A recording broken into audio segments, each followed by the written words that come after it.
कर। गुरु के सुमिरण मात्र से नासत विघ्न अनंत, तासे सर्वारंभ में ध्यावत है सब संत।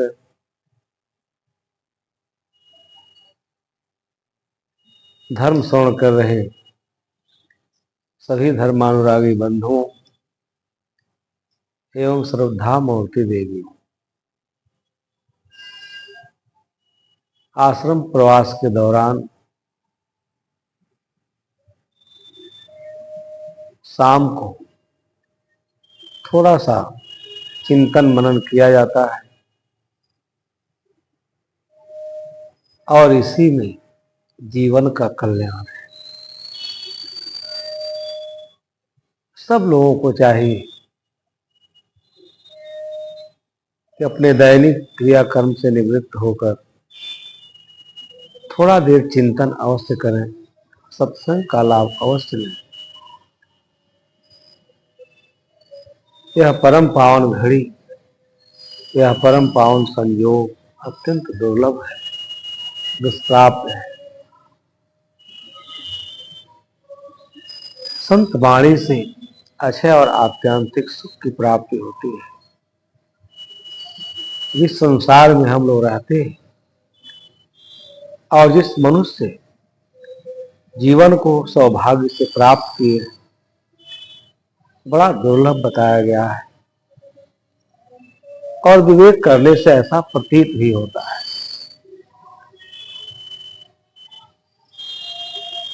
इस जीवन में, इस देह में अगर जगत के नियमों का बोध नहीं हुआ, संसार के प्राणी पदार्थों वस्तुओं के शाश्वत स्वरूप का ज्ञान नहीं हुआ, हम अपना भारी हानि करते हैं। अनेक जन्मों की यात्रा करते हुए और संस्कारों के बोझ को ढोते हुए आज हम दुर्लभ मनुष्य देह में निवास कर रहे हैं। लाखों नर नारी ऐसे हैं जो इस विवेक प्रधान जीवन के मूल्य को नहीं समझते हैं। इसीलिए चारों तरफ भयावह दृश्य हम अपने अनाचरण से उपस्थित कर दिए। जरूरी है कि हम पहले अपने मनुष्य जीवन की गरिमा को समझें। कई जन्मों का पुण्य पाथे जब संचित होता है, पवित्र कर्मों का संचय होता है, तब मनुष्य का जीवन मिलता है। लेकिन ज्ञान के अभाव में, शास्त्र सम्मत दृष्टिकोण को जब आत्मसात करके हम जीवन नहीं जीते हैं, तो अनर्गल अपलाप करते हुए अब इस संसार की भवधारा में मनुष्य का दुर्लभ जीवन भी खो देते हैं, हमारे हाथ से निकल जाता है। मनुष्य का जीवन परम कल्याण का साधन है। सभी संत गुरुजनों का, चिंतकों का, विचारकों का यह सुंदर अभिमत है। इसको मनन करना चाहिए। मननात् मनुष्य, मनन करने से ही मनुष्य जीवन पाना सार्थक होगा। जब आदमी मनन नहीं करता है, चिंतन नहीं करता है, अपने बुद्धि और अपने ज्ञान का सही उपयोग नहीं करता है, तो उसका संसार की यात्रा दुर्गम हो जाती है। यहाँ थोड़े समय निवास करना है, चिरकाल तक तो हम रहेंगे नहीं। इसलिए उत्तम नरदेह पा करके अगर हम अपना कल्याण नहीं कर ले, यहाँ अगर सो गए, यहाँ जगे नहीं, तो बहुत बड़ी हानि होती है। इसलिए जीवन पुण्य पाथे के लिए है। पुण्य और पवित्र कर्मों के संचय के लिए है, शुभ संस्कार अर्जित करने के लिए है। इसलिए जो यहां सो जाता है अपनी भारी हानि करता है। जागने में ही जीवन की सफलता है, जीवन की कृतार्थता है। सदगुरु कबीर साहब की एक साखी अत्यंत विचारणीय है। ढिग बूढ़ा उतरा नहीं, आहि अंदेशा मोहि, सलील मोह की धार में क्या नीदर आवे तोहि। कितना करुणा सिक्त वाणी में सदगुरु कबीर साहब हमें जगा रहे हैं। अगर यहां सो गए तो बहुत बड़ी हानि होगी। आज मनुष्य इंद्रिय गम्य पदार्थों के खोखलेपन का ज्ञान न होने के कारण उसी में निरंतर डूबा रहता है, शोकित होता है, पीड़ित होता है, दुखी होता है, परंतु अपने दुख के कारणों की खोज नहीं करता। सारा संसार कितना सुंदर है, इस संसार के पानी पदार्थों की उपयोगिता है, हमें अपने कल्याण के लिए उसका उपयोग करना चाहिए। उसके मोह में और उसके मोह के प्रगाढ़ चिर निद्रा में हम अगर सो गए तो बहुत भारी हानि है। इसीलिए आदमी मलक्ष्य कर्म करता है। प्रिय बंधु, सदगुरु कबीर साहब के साखी कितना मार्मिक है। हमारी मन स्थिति बिल्कुल स्थिर हो जाती है, चित्त स्थिर हो जाता है, विमल विराग उत्पन्न होता है। साहब के मन में कितनी करुणा है। जगत के लोगों को देख रहे हैं कि अपना मूल्यवान जीवन विषय भोगों में नष्ट कर रहे हैं। जिस देह से कैवल्य और मोक्ष प्राप्त करना चाहिए, दुख से आत्यंतिक निवृत्त होना चाहिए, वहां उनके पास साधना के लिए, विचार विमर्श के लिए, सत्संग के लिए, ध्यान के लिए, मनन और चिंतन के लिए समय नहीं है। चिंतन मनन करते हैं तो उन्हीं विषयों, उन्हीं प्राणी पदार्थों का करते हैं जिनके चिंतन से जीवन दुख आवृत हो जाता है। निरंतर उन्हीं विषयों को मनुष्य सोचता रहता है, जिसमें उसका घोर पतन होता है। इसलिए जागने में ही जीवन की सफलता है। सदगुरु कबीर साहब कितना मार्मिक संदेश दे रहे हैं। ढिग बूढ़ा उतरा नहीं, आहि अंदेशा मोहि। इतनी पवित्र देशना है। उन्होंने मनुष्य के जीवन को कितना नजदीक से देखा है, मनुष्य के दुखमय जीवन को देखा है। मानवेतर खानियों में तो पार्श्विक वृत्ति के कारण विवेक की वहां संभावना नहीं है, इसलिए उनका दुख दारुण दुख समझ में आता है। लेकिन विवेक प्रधान जीवन पाकर आदमी अगर तुच्छ विषय भोगों में अपने जीवन को नष्ट करता है, ये कितनी दुखद स्थिति है। इसका कितनी सुंदर मीमांसा कर रहे हैं। ठीक बूढ़ा उतरा नहीं, आहि अंदेशा मोहि। हम ऐसी जगह डूब रहे हैं जहां इस संसार सागर से मुक्त होने का हमें अनेक साधन है। केवल उसको जानकर उसका सुंदर उपयोग करना है। इसीलिए मनुष्य जीवन में सत्संग की बहुत बड़ी उपयोगिता है। चित्त स्थिर हो, बुद्धि स्थिर हो, मन की चंचलता और चपलता समाप्त, तभी तो हम अपने जीवन के मलिन कर्मों को देख सकते हैं और उस मलिन कर्मों से अपने को ऊपर उठा सकते हैं। साहब की वाणी में कितनी दमदार वाणी कहते हैं, कितनी उनके मन में करुणा है इस जीवन के प्रति। मनुष्य जीवन कल्याण का साधन है। मोक्ष के अत्यंत निकट होते हुए भी अगर यह जीवन बर्बाद हो जाए, नष्ट हो जाए व्यर्थ के विषयों में, ये कितना दुखद है। मान्यतर खानियों में विषय विलास है, भोग विलास है, इंद्रिय सुख है, विवेक विचार की कहीं कोई संभावना नहीं है।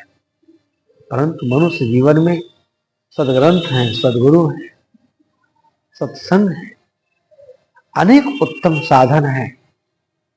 इसका उपयोग करके आदमी अनेक जन्मों के पापमय संस्कारों को काट सकता है, मोक्ष का अमृत फल प्राप्त कर सकता है। साहब कहते हैं ढीक मूढ़ा, जहां उसे उबरना चाहिए, जहां उसे मोक्ष फल की प्राप्ति करना चाहिए, संसार के सारे झंझावातों को काट करके अपने अंतःकरण के संशय समुद्र और मन के वासनाओं के दलदल और सागर से ऊपर उठना चाहिए। वहां मनुष्य डूब रहा, ये कितनी दुखद स्थिति है। इस विवेक प्रधान जीवन में अगर इतनी बड़ी हानि हो, कितनी दुखद है। यहीं डूब जाएं और अपने भाव की यात्रा को दुर्गम बना दे, लंबा कर दे। साहब कहते हैं ढीक मुड़ा, उतरा नहीं। इसमें बड़ा सारगर्भित भाव छिपा हुआ है। जहां जीवन है वहीं अनेक बुराइयां जन्म लेती हैं, परंतु उस पापों और बुराइयों में डूब जाना ये कितना हानिकारक है। मनुष्य जीवन की यही तो गरिमा है, महिमा है। हम अपने जीवन में हमसे कितनी भी बुराई हो, पाप हो, हम थोड़ा सा सचेता अवस्था में आए, सशक्त होकर के देखें तो हम सबसे अपने को उन बुरे संस्कारों, बुरे कर्मों, पापमय संस्कारों के दलदल से अपने को निकाल सकते हैं। परंतु दुर्भाग्य है मनुष्य का, जहां सब कुछ अपना घोर पतन देखते हुए भी उससे उठने का प्रयत्न नहीं करता। मनुष्य जीवन की यही गरिमा है। ऐसा नहीं है कि हमसे कोई भूल चूक हो गई, चोरी, हिंसा, व्यभिचार, ऐसा कोई मलिन कर्म हो गया तो भी हमारे लिए अपार संभावनाएं हैं। हम जाग करके उन सारे बुरे कर्मों का परित्याग कर इस जीवन को कृतार्थ कर सकते हैं। साहब कहते हैं अज्ञानतावश प्राणी वहीं डूब जाता है। विषय सुख विष के समान है, परंतु अमृत समझ करके उसी में डूबा रहता है। साहब कहते हैं ठीक कोई व्यक्ति कहीं दूर जाकर के डूब जाए, दूर से आशय है। मनुष्य जीवन से जो परे जीवन है, वहां वो विषय विकारों में, पार्श्विक कर्मों में, पैशाचिक कर्मों में गिर करके घोर विपदा का जीवन जी, वो तो समझ में आती है। परंतु मोक्ष फल जिस जीवन में, जिस देह में अत्यंत निकट है, वहां मोक्ष फल की प्राप्ति न कर और विषय परायण, भोग परायण हो करके मलिन कर्मों में डूब जाए, ऐसे रत्न तुल्य जीवन को नष्ट कर दे, यही डूबना है। मनुष्य जीवन में चाहे इतनी भी भूल भ्रांति हो जाए, गलतियां हो जाएं, परंतु उसमें संभावना है। साहब कहते यही मुझे भारी अंदेशा है, यही चिंता है, कितनी करुणा है, कितनी वेदना है। मनुष्य इन विचारों को श्रवण करे, मनन करे, वो कितना भी पापी हो, मलिक्ष हो, दुर्भिक्ष हो, विषय सुख में मलिन हो गया हो, रुग्ण हो गया हो, परंतु उसे आत्मबल मिलेगा, उसकी आत्म चेतना जाग सकती है। वहां उस धर्म के मार्ग का अनुसरण करके अपने जीवन के सारे पापों, बुराइयों, मलों, बेविचारों से मुक्त हो सकता है, उसे धो सकता है। उसे ज्ञान पूर्वक आचरण करने की जरूरत है। एक बार गलती हो गई, शराब पीने वाले को देखी, शराब पीता है, शराब में धन, जीवन, अपने जीवन का सम्मान, प्रतिष्ठा, मर्यादा सब खोते हुए भी उसी में डूबा रहता है, शोकित होता है, पीड़ित होता है। लेकिन अगर वो गंभीरता से विचार करने लगे तो उससे मुक्त हो सकता है। शराब क्या है? कुछ भी नहीं है, एक बुरी आदत है। ठीक से सोचे, उसमें केवल पतन है, विनाश है, धन का, जीवन का, सम्मान का, गरिमा का, सब कुछ आदमी खो देता है। इसलिए जागने में ही जीवन की सफलता है। साहब कहते हैं यहां अगर सो गए तो चिरकाल तक दुख भोगते हुए, भावसागर की भारी यातना और पीड़ा सहन करते हुए तुम्हें दुर्गम 84 की यात्रा करनी पड़ेगी। संस्कारों को लेकर ही तो ये जीव यात्रा करता रहता है। इसलिए मनुष्य जीवन में जो, मनुष्य देह में जो जीवात्मा है, उसको कितनी बड़ी प्रेरणा और साहस देते हैं सदगुरु कबीर साहब। देख बूढ़ा, उतरा नहीं, या यही तो मुझे दुख है, पीड़ा है।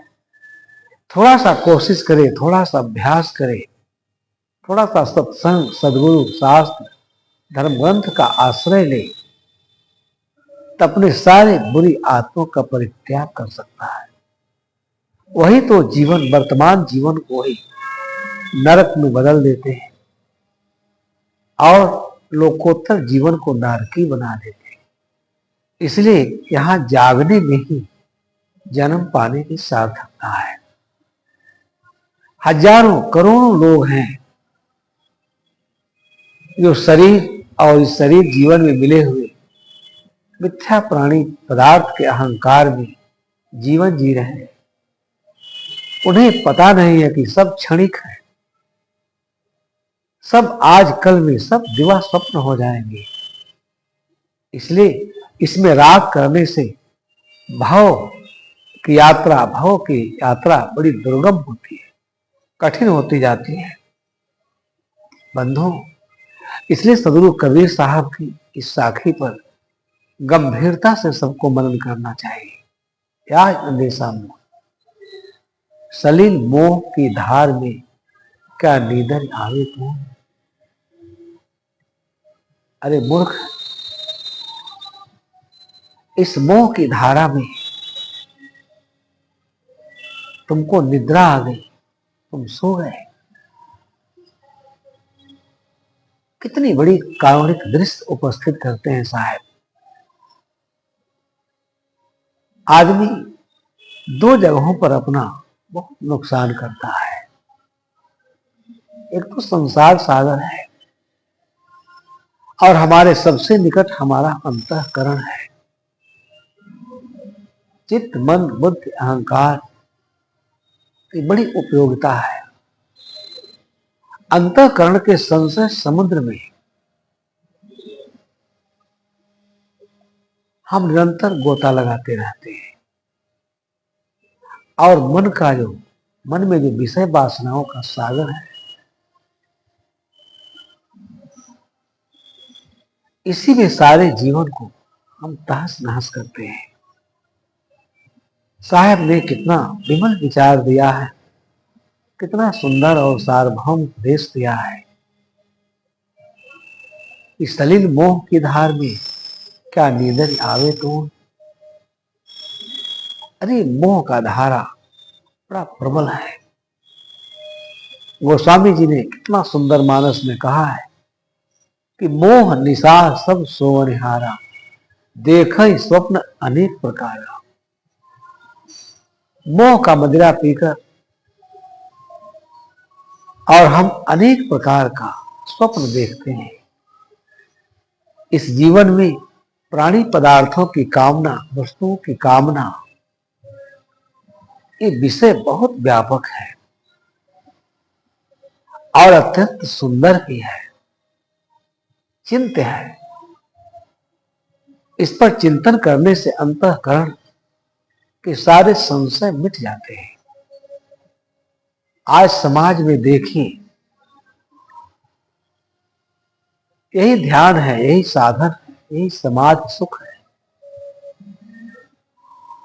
प्रवचन कोई मन के आनंद के लिए नहीं है। प्रवचन अपनी कुंठित आत्म चेतना को जगाने के लिए है। अगर यहां नहीं जगी तो कितनी बड़ी हानि होगी। सदगुरु कबीर साहब का ये निवेदन अत्यंत विचारणीय है। ऐसा प्रबुद्ध जीवन पाकर हम देखते हैं पढ़े लिखे लोग के पास इतने गंदे संस्कारों के ढेर में वो दब जाते हैं। अच्छा कपड़ा पहनते हैं, अच्छी अच्छी डिग्रियां लिए, अच्छे अच्छे पदों पर विराजमान है, परंतु सब काम करते हुए अपने जीवन का असली काम नहीं करते हैं। इसीलिए सारे जगत के प्राणी, जगत के लोगों को डूबते हुए देखकर, डूबने का आशय यहां पतन, जो जीवन मोक्ष के लिए वरदान स्वरूप है, केवल विचार न करने के कारण मोह के धारा में, मोह की धारा बड़ी प्रबल है। किसका मोह है? एक बार आदमी जाग कर देखे, मोह की तंद्रा समाप्त हो जाएगी। इसका मोह, घर का मोह, मकान का मोह, पत्नी का मोह, पुत्र का मोह, इस संसार का मोह। मोह करने से ये संसार किसका हुआ है? थोड़े दिन के लिए कोई पति पत्नी बनता है, उसी में वो सारा जीवन जीता है। अरे तो विचार करो, ये सब औपाधिक संबंध है। आत्मा किसी का न पति है, न पत्नी है, न पुत्र है, न धन है। आज आत्मा मनुष्य जीवन में आत्मा को विमल बनाने का जो पुनीत कार्य है वह करना चाहिए। उसी से हम अपने जीवन को सुंदर बनाते हैं और इतना सुंदर बनाते हैं कि अनेक लोगों के लिए वो प्रेरणा स्रोत बन जाता है जीवन।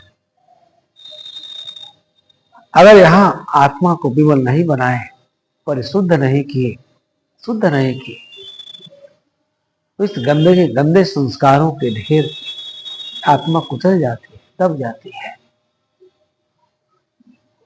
अनेक लोगों को देखा जाता है, अच्छे साधक हैं, अच्छे विचारक हैं, ज्ञान भी बहुत सुंदर है, प्रवचन भी बहुत अच्छा करते हैं, लोगों को प्रभावित कर देते हैं, लेकिन जीवन यात्रा में ज्ञान का कथन करते करते ही वो क्या करते हैं? पद से प्रेम कर लेते हैं, कुसंग मिल जाता है, कुमार्ग मिल जाता है और अपने जीवन की सारी कमाई क्षण भर में खो देते हैं। इसलिए सदगुरु कबीर का जो यहाँ निवेदन है वो जागने के लिए है। यहां सो गए तो आपका जीवन यात्रा, भवसागर की यात्रा, जन्म जन्मांतरों की यात्रा बड़ी लंबी हो जाएगी। इसलिए कितना सुंदर निवेदन है। अच्छे अच्छे लोगों को देखा जाता है, इसलिए सतत जागते रहना क्षण भर को, क्योंकि मन इतना दुर्गम है। मन में नाना प्रकार के दुविचार कुविचार आते रहते हैं। साधक को सावधान होना चाहिए। जो विचार हमारी हानि करते हैं या गलत दिशा में ले जाते हैं, उन विचारों का तुरंत जाग करके उसका परित्याग करना चाहिए। इसलिए ज्ञान का कथन ही पर्याप्त नहीं है। साहब कहते हैं, और कितनी करुणा से भरी वाणी कहते हैं, उनके बातों का मीमांसा किया जाए, देखा जाता है अच्छे से अच्छे विद्वान हैं, धनवान है, बलवान है, ऐश्वर्यवान है, उन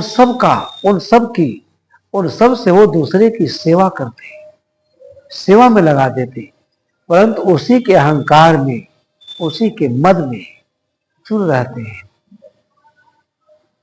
और उसी के मद में सो जाते हैं। कितने दिनों तक ये सब साथ रहने वाला है, कितने दिनों तक ये सब साथ चलने वाला है।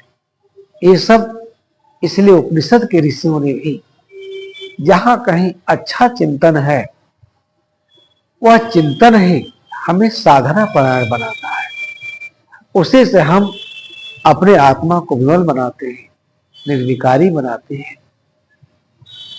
इंद्रियों के बहिर्मुखता को रोकने में सफल होते हैं।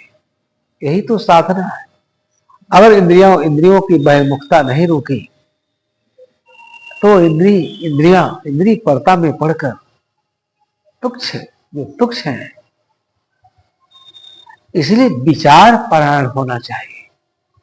विचार से ही सारे दुखों का अंत होगा, सारी बुराइयों पर हम विजय प्राप्त करेंगे, सारे बुरे संस्कारों का परित्याग करेंगे, अकुशल धम्मों का परित्याग करेंगे, पवित्र और कुशल संस्कारों का संचय करके और अपने जीवन को धन्य बनाएंगे।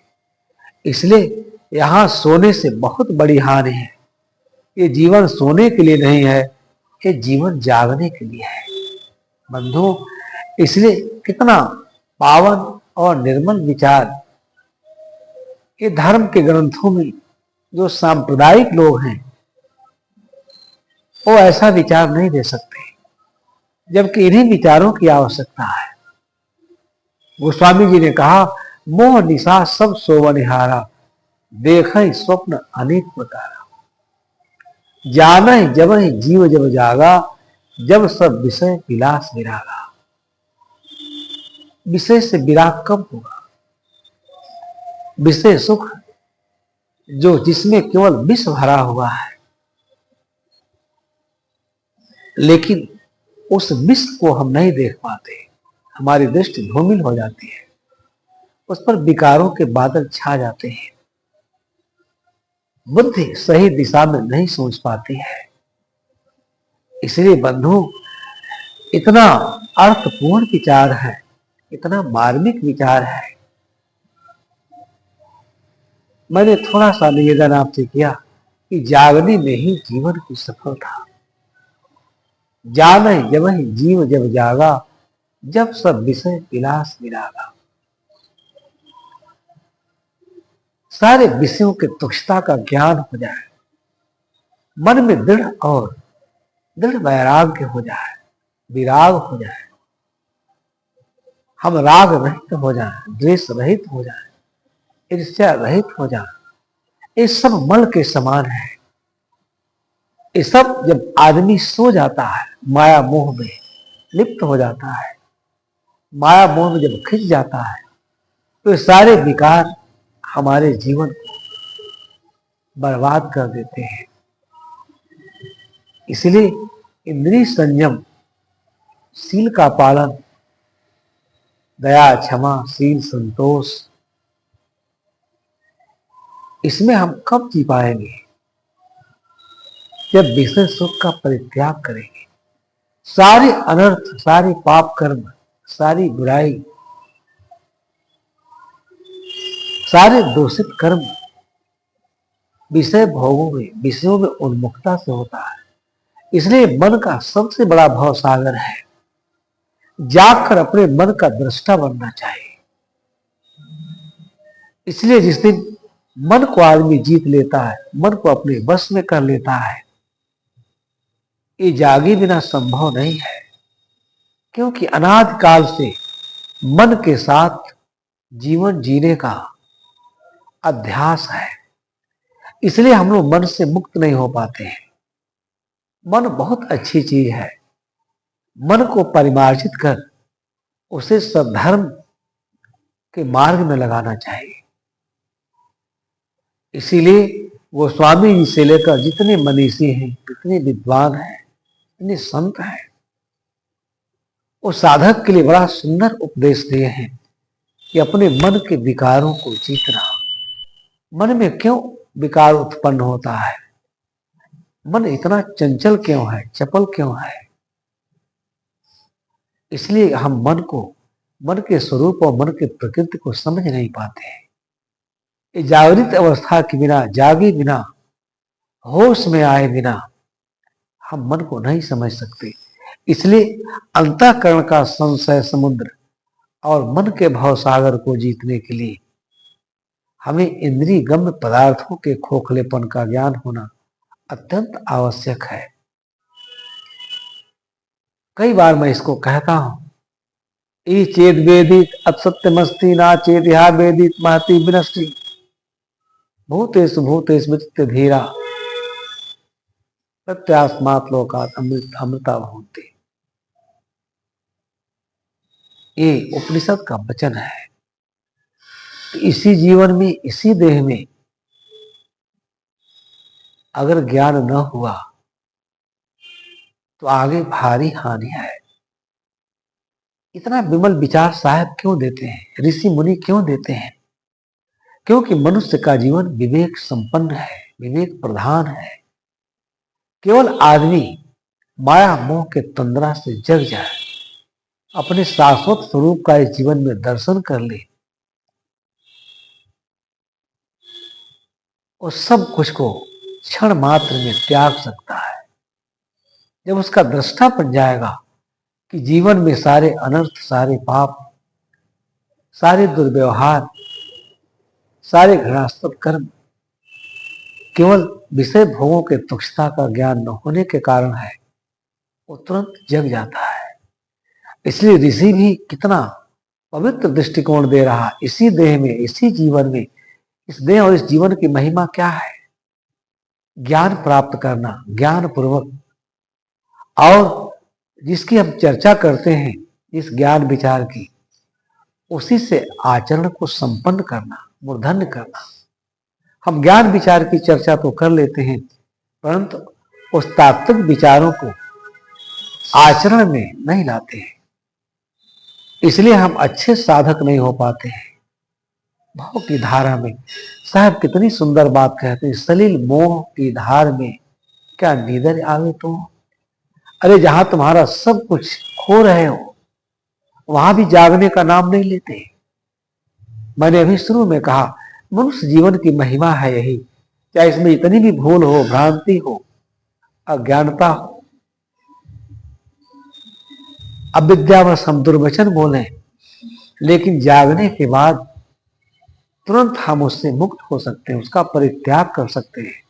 ऐसा नहीं है कि कुएं में गिर गए तो उसी कुएं में रहना चाहिए। इस संसार रूपी कुएं से, भवसागर रूपी कुएं से हम निकल सकते हैं। केवल अपनी प्रसुप्त चेतना को जगाने की आवश्यकता है। साहब कहते हैं, सलिल मोह की धार में क्या नींदर आवे तो। यहां नींद आ गई तो बहुत बड़ी हानि है। इसलिए मनुष्य जीवन चाहे जितना दिन जिए, बताइए, काम तो 100, इतना लंबा समय मिला है, 100 वर्ष, 50 वर्ष, लेकिन हम अपने लिए इतने लंबे समय में से थोड़ा समय ही अपने कल्याण के लिए साधन भजन में, सत्संग में, सेवा में नहीं लगाते। कैसे चित्त की शुद्धि होगी? ये मनुष्य जीवन की गरिमा है, महिमा है।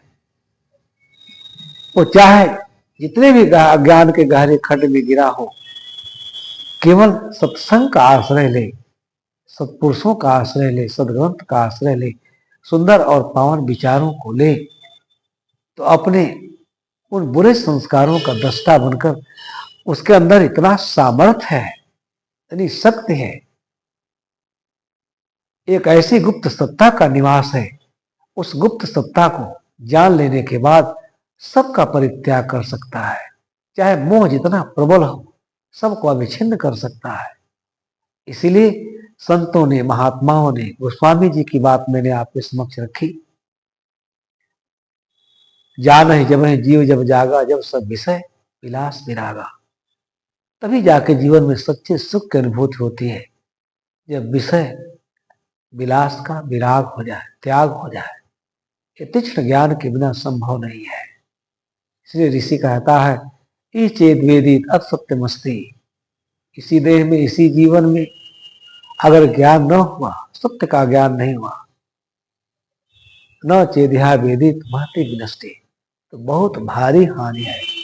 इसलिए ज्ञानी पुरुष, जागा हुआ व्यक्ति, भूतेषु भूतेषु विचित धीरा, प्राणी मात्र में ब्रह्म तत्व का दर्शन करके प्रत्यास्मात् लोकात् अमृता भवन्ति, संसार की तुच्छ चीजों में जो उसका मन का अध्यास है, उस सब को ऊपर उठाता है। उठाते उठाते उसका जीवन, उसकी आत्मा इतनी विमल हो जाती है कि स्वतः अमृत स्वरूप हो जाता है। बंधु, थोड़ा सा मैंने आपसे निवेदन किया, सदगुरु कबीर साहब की इस मार्मिक साखी पर। बहुत सुंदर साखी है, बहुत अर्थपूर्ण साखी है। ढीग बूढ़ा उतरा नहीं मोह अंदेशा, या अंदेशा मोह। मनुष्य जीवन जो मोक्ष के बिल्कुल निकट है, सन्निकट है। अगर यहां आप डूब गए, यहां आप सो गए, यह अंदेशा है। सभी विवेकवान पुरुषों को, सभी जागृत पुरुषों के मन में हमारे जागतिक गतिविधियों को देख करके उनके मन में दुख हुई है, निराशा हुई है। इसलिए हमारे जीवन में जो निराशा और कुहासा के बादल हैं, उसको चीर कर बोध के पार जाने के लिए वे निवेदन करते हैं। यही अंदेशा है, बहुत बड़ा संशय है अंतःकरण में, सलील मोह की धार में। यह जो आवागमन का प्रवाह है, इस मोह की धारा में नींदर आवे तो तुम पहले मोह की धारा में, मोह की रात्रि में, मोह की दिशा में तुम गहरी निद्रा में सोए हो। उठो, जागो, सद्धर्म के मार्ग का अनुसरण कर अपने आत्मा को विमल बनाओ। यहाँ चूक हो गई तो बहुत भारी हानि है। ये सदगुरु कबीर साहब का निवेदन है, बड़ा मार्मिक, बड़ा अर्थपूर्ण और हमारे जीवन के लिए अत्यंत उपयोगी है। कोई भी इस विचार को आत्मसात करके जिएगा तो संसार में वो कोई पाप नहीं कर सकता, उसके अंदर कोई मलिनता नहीं आ सकती, दुर्विचार नहीं आ सकता, दुर्व्यसन नहीं आ सकता, दूसरे के प्रति उसके मन में घृणा नहीं आ सकती। सबसे वो सहज हो जाएगा और इस संसार को पाकर उसके मन में अहंकार का लेस मात्र भी नहीं रह जाएगा। सारे अहंकार अपने आप विसर्जित हो जाएंगे। इसलिए सबको, प्राणी मात्र के लिए और प्राणी जगत के लिए, मानवीय सभ्यता के लिए सदगुरु कबीर की वाणी अत्यंत मार्मिक वचन है, उपयोगी है और यही सच्चा धर्म है। ईसाई, मुसलमान, गीता, रामायण, भागवत, जहां भी आप देखेंगे, इन विचारों का मूल्यांकन करेंगे, सभी लोग इसकी महत्ता को स्वीकार करते हैं। यही असली आध्यात्म है, यही असली धर्म है। इसी से हमारा जीवन कृतार्थ होगा, चाहे हम किसी भी धर्म या संप्रदाय को मानते हो। इन अद्भुत विचारों की हमें आवश्यकता है। इसी को धारण करके जीवन जीने में जीवन की सफलता है। आप सभी लोग धर्म परायण होकर और सदगुरु कबीर साहब के इस निवेदन पर विचार करें कि हाँ, अगर हम डूब गए, ये डूबने के लिए नहीं, ये उबरने के लिए है, मुक्त होने के लिए है। अद्भुत बात सदगुरु कबीर साहब ने कहा। मोह के प्रगाढ़ चिर निद्रा में सोने से तो बड़ी भारी हानि होगी।